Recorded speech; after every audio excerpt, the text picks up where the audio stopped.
안녕하세요. 척추측만 슈로스 박사 이상길입니다. 자, 오늘 준비한 영상은 조금은 제목에서 강함이 느껴질 수 있습니다. 제목은 뭐냐면 척추측만증, 숨만 쉬어도 나빠질 수 있다. 두 번째, 악순환과 관련된 내용입니다. 그러면 지난번 영상에서 보셨던 악순환 기억하십니까? 제가 번역했던 이 책으로 설명을 한번 드리도록 하겠습니다.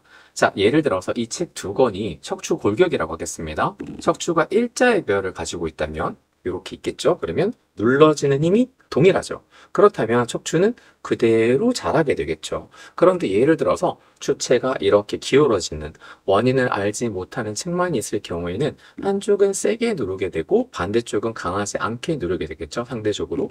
그랬을 경우에는 비대칭적인 힘이 걸리게 되고 이 비대칭적인 힘을 통해서 결국은 추체는 자라면서 점점 비대칭적인 성장을 이루어진다. 그것 때문에 척추측만증이라는 것은 특히 언제요? 성장기 때 각도는 나빠질 수 있다. 이게 우리가 얘기했었던 성장과 관련된 악순환이었습니다. 두 번째 악순환은 호흡과 관련된 겁니다.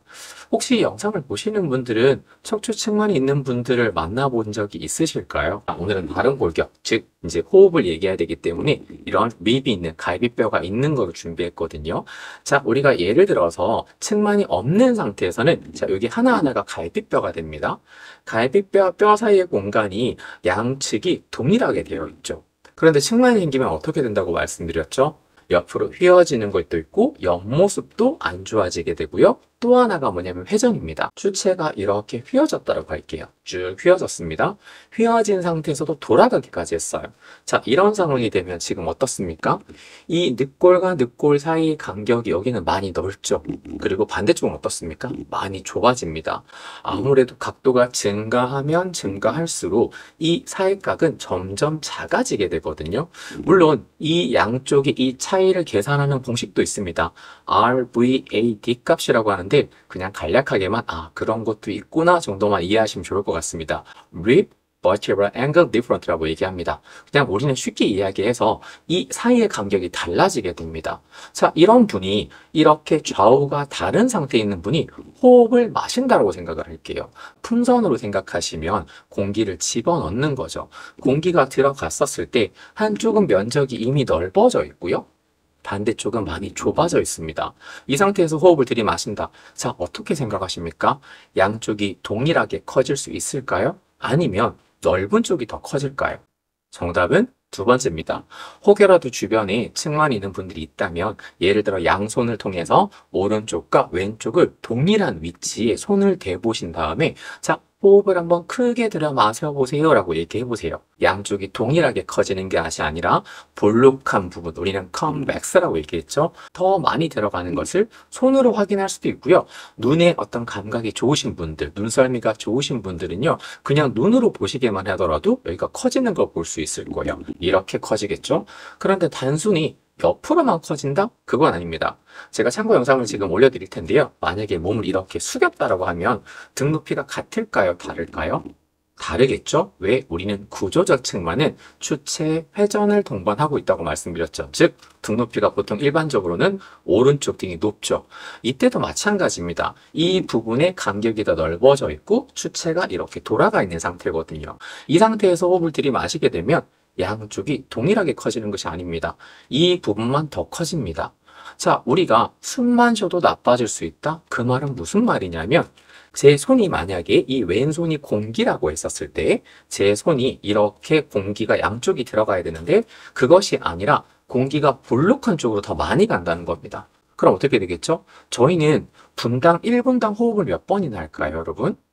12회에서 18회 정도 숨을 쉬거든요. 그런데 안정기 때 숨을 쉴 때 들이마시고 내뱉고 들이마시고 내뱉고 이 모든 행동이 이 측만의 커브 그리고 추체 회전을 증가하는 방향으로 호흡의 힘이 계속 가는 겁니다. 여기서 끝나진 않겠죠. 또 있습니다. 앞에서 보게 되면 어떻게 돼 있죠?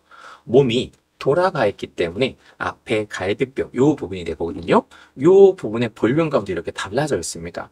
여기서 눈에 보여질 거예요. 심지어 스스로 확인할 수도 있으세요. 예를 들어서 측만이 있는 분들이 내 손으로 양쪽이 이 갈비뼈 앞부분을 잡은 상태에서 공기를 마시게 되면 볼록했던 부분이 더 커지고요. 여기에 평평했던 부분, 각도가 좀 크신 분들은 이거 오목하시거든요. 이 부분은 공기가 들어가지 않습니다. 즉, 제가 말씀드리고 싶은 내용은 측만이 있는 경우에는 호흡의 패턴 또한 일반적이지 않다는 겁니다. 볼록한 쪽은 더 커져 있고 작은 쪽이 있습니다. 이것은 단순히 근육의 문제뿐만 아니라 더 나아가서는 스킨까지도 컨디션이 다르거든요. 어느 한쪽은 좀 펴져 있는 상태, 한쪽은 작아진 상태입니다. 예를 들어서 하나의 풍선이 있다라고 했었을 때 풍선의 일정 부분만 우리가 열심히 가지고 놀았어요. 그리고 공기를 후 넣으면 어떻게 되겠습니까? 가지고는, 즉 이완이 돼 있는 쪽, 그쪽에 공기가 더 많이 갈 거고요. 상대적으로 그렇지 않은 곳에서는 공기가 잘 안 들어가겠죠.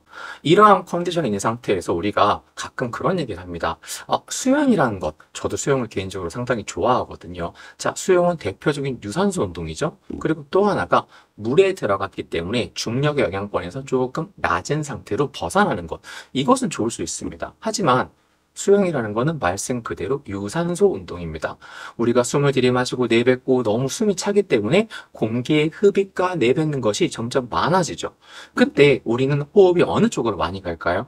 측만 있는 분들은 아까 말씀드렸던 그런 논리에 의해서 볼록한 쪽으로 공기가 더 많이 들어가는 겁니다. 그렇기 때문에 이러한 상황을 무시한 상태에서 우리가 단순한 유산소 운동을 한다? 좀 폭을 넓게 본다면 모든 운동은 호흡이라는 걸 관여하고 있죠. 그런데 측만이 가지고 있는 이 호흡의 패턴 우리가 신경 쓰지 않은 상태에서 그냥 운동을 시킨다. 그러면 어떻게 될까요? 다른 어떤 운동의 근력을 키우거나 혹은 유연성을 증진시키는 것은 좋은 효과가 있을 수도 있습니다. 하지만 그 과정 속에서 측만의 호흡의 패턴을 무시해버렸기 때문에 그 호흡을 하는 행위 자체는 좋게 갈 수가 없겠죠. 지금까지 말씀드린 부분이 척추측만 악순환 두 번째 이야기, 호흡과 관련된 척추측만의 각도가 증가할 수 있다, 그 양상이 나빠질 수 있다는 내용이었습니다. 감사합니다.